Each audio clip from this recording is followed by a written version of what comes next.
Amigos y amigas, continuamos. Qué bueno que no se han ido, qué bueno que están pendientes, qué bueno que están al filo de la butaca, porque esto es interesante. Vamos a hablar sobre el Soconusco, algo de la historia del Soconusco, pero quiero hacer una reflexión antes de entrar al tema más fuerte del Soconusco. Cuando nosotros cambiamos paradigmas, cambiamos y transformamos realmente nuestra vida. Pero voy a explicar qué es un paradigma de acuerdo a mi percepción.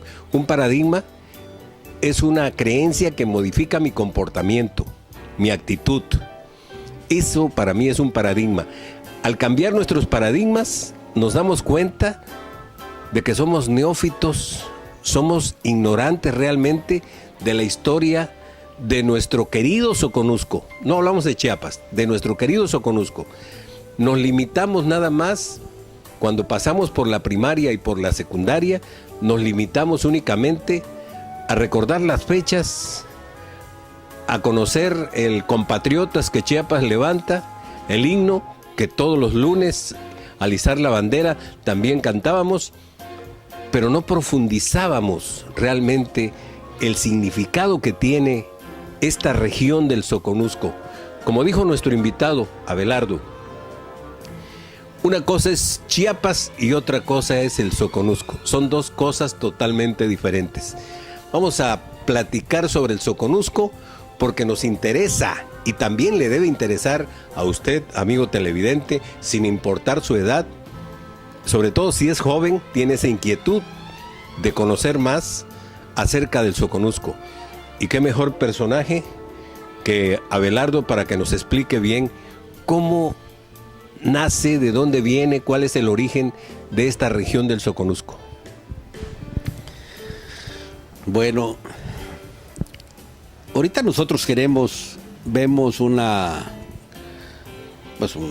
falta de unificación, pudiéramos decir, por no hablar de separación del Soconusco y el resto del estado de Chiapas. Pero esto, nuestro origen de la historia así lo marca. Si nos vamos a los primeros habitantes, desde el principio, ¿verdad? Pues tenemos dos grandes grupos. El grupo de los Zoques, que llegan, bueno, que aparecen, porque no sabemos cómo llegan, que aparecen por las zonas de Tuxtla Gutiérrez, Tecpatán, Ocosocuautla, ahí rumbo a Tabasco, que fue más o menos en los años 8.300, 9.000 antes de Cristo. Ellos son los primeros pobladores de Chiapas. Pero en la parte de Acapetagua, por los años de 1976, hace poco, se descubre otro nuevo grupo. Este nuevo grupo, en aquel entonces, por aparecer las primeras señales o vestigios ahí sobre las lagunas de Chantuto, les llamaron chantutos. Para los años de 1990, otro investigador, más por Las Palmas, ahí en Acapetagua, pues ahí encuentra que ya existía otro grupo también que había llegado 5.000 años antes de Cristo. Parece ser que es el mismo y él le pone el nombre de Mocayas. Entonces ahí, estas son las personas que pueden ser los primeros habitantes en el Soconusco. Los Mocayas pasan a Mazatán, a la colonia Buenos Aires. Ahí está el primer juego de pelota que hay en América. Ahí se descubre, en la colonia Buenos Aires. De Mazatán, pues llegaron a Izapa, que Izapa tiene pues un significado muy importante que ya todos han conocido, que es un centro ceremonial.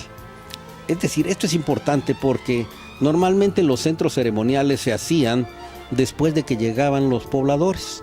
Es decir, ellos son nómadas, no saben cultivar, van buscando comida, acaban la comida de algún lado y se van a otro y ahí van caminando. Sin embargo, el Izapa no se crea con ese principio. Izapa, los grandes sacerdotes de ese entonces, 1250 años antes de Cristo, comienzan a buscar la réplica que podría seguirse con el universo. Aquella expresión, así en la tierra como en el cielo, tiene un significado muy profundo. Y entonces ellos sabían que la constelación de Orión, que son los 3 Reyes Magos, que hoy se va a ver muy bien, muy bonitos, entonces los 3 Reyes Magos, las 3 Marías, como le llaman, la réplica que hay en la tierra es exactamente donde está Izapa. Creo que hay una variación de 15 grados, que no es insignificante. Y entonces ellos dijeron, lo que debe de haber en la tierra es en este lugar. Y ahí hicieron Izapa. Entonces ya después, pero no lo hacen como centro habitacional, lo hacen como centro ceremonial. De manera que más adelante, pues ahí llegan, mandan a sus hijos a capacitarlos como sacerdotes, los olmecas, los mayas. Los mayas son posteriores, no son, estamos hablando de los mocayas. Los mocayas después regresan a Tonalá, toda esa zona de Tonalá, Perseverancia, hay un chorro de fincas ahí que tienen ruinas, y van caminando a Chiapa de Corzo. Estamos hablando mucho antes de los indios chiapanecas, ¿no? Allí acaban de encontrar en el 2010 unos esqueletos de 2500 años de antigüedad. Entonces ahí estaban los mocayas, y hay suposiciones de que los mocayas vienen a ser los mismos que los olmecas. Es decir, en primer lugar debemos recordar que pues ellos no escribían, que no sabemos realmente cómo se llaman, que los chatutos se lo puso una antropóloga y que mocaya se lo puso otra antropóloga, y los olmecas, el nombre de olmecas se lo pusieron en el año de 1920 unos arqueólogos. Entonces bien podrían ser los mismos, porque hay mucha similitud, y por eso muchos años se dijo que aquí en Izapa era una influencia olmeca. Esto apenas en el 2010, las ruinas de Chiapa de Corzo fueron bautizadas como mocayas, ¿no? Y pensar en el tiempo que caminaron los mocayas de Chiapa de Corzo para llegar a la venta en Tabasco, pues les llevó 500 años, y de ahí salen a la sierra de Oaxaca, y ahí van caminando. Veracruz también. En Veracruz, sí. Entonces, para nosotros, pero desde ahí comienza nuestra separación, por decir así.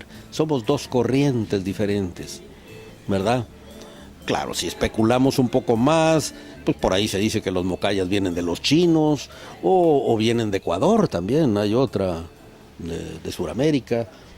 Y pues también del otro lado tenemos que los otros vienen de África, ¿verdad? Es decir, totalmente diferentes. Sí. Ahora, mi pregunta es, ¿cómo eran los mocayas? ¿Eran pacíficos?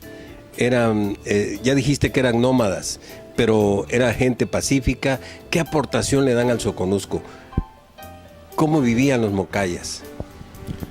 Bueno, si aceptamos que los mocayas y los olmecas son los mismos, el reconocimiento que se le ha hecho a los olmecas pues, es de que la cultura madre. Entonces, los mocayas son la cultura madre y la cultura padre, porque de ahí nace todo, que ellos no eran guerreros, ellos nada más venían a enseñar sus escrituras, lo que sabían hacer, ¿no? Su trabajo, la agricultura fundamentalmente.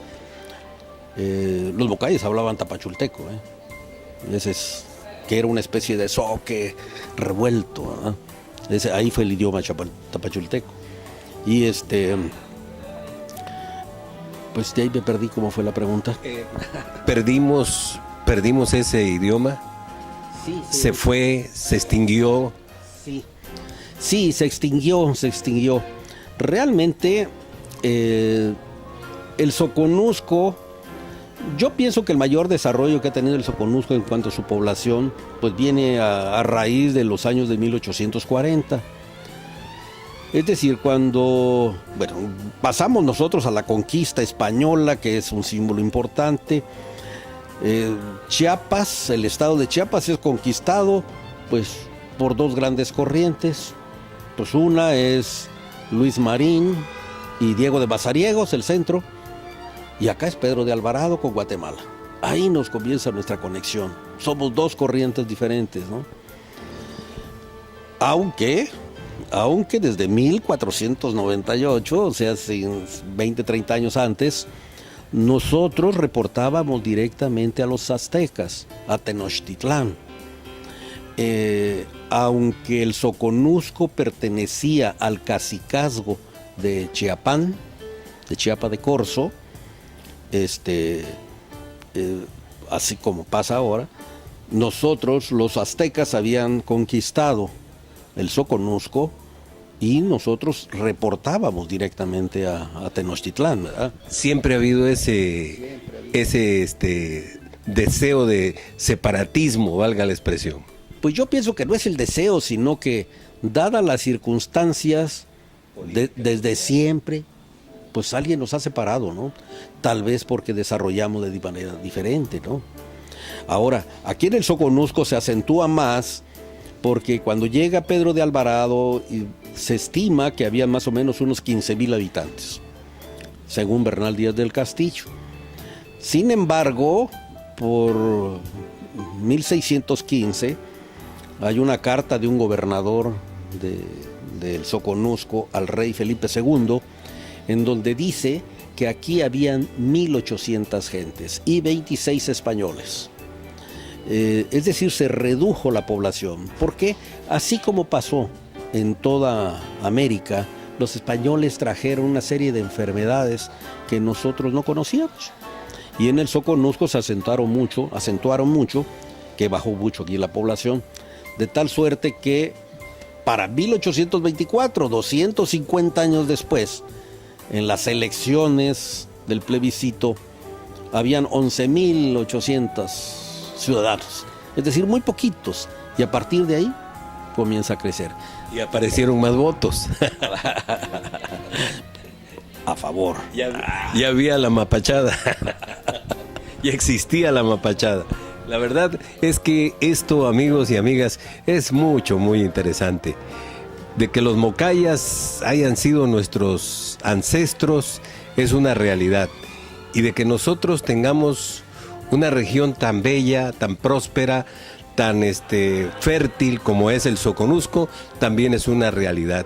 Hay muchas cosas que tenemos que preguntarle a nuestro invitado especial en este momento, pero vamos a ir a unos mensajes y vamos a cerrar con el cacao y con lo que designa la Capitanía de Puerto con relación al plebiscito que existió para que nosotros perteneciéramos a México. Vamos a ir a unos mensajes, a un corte y regresamos.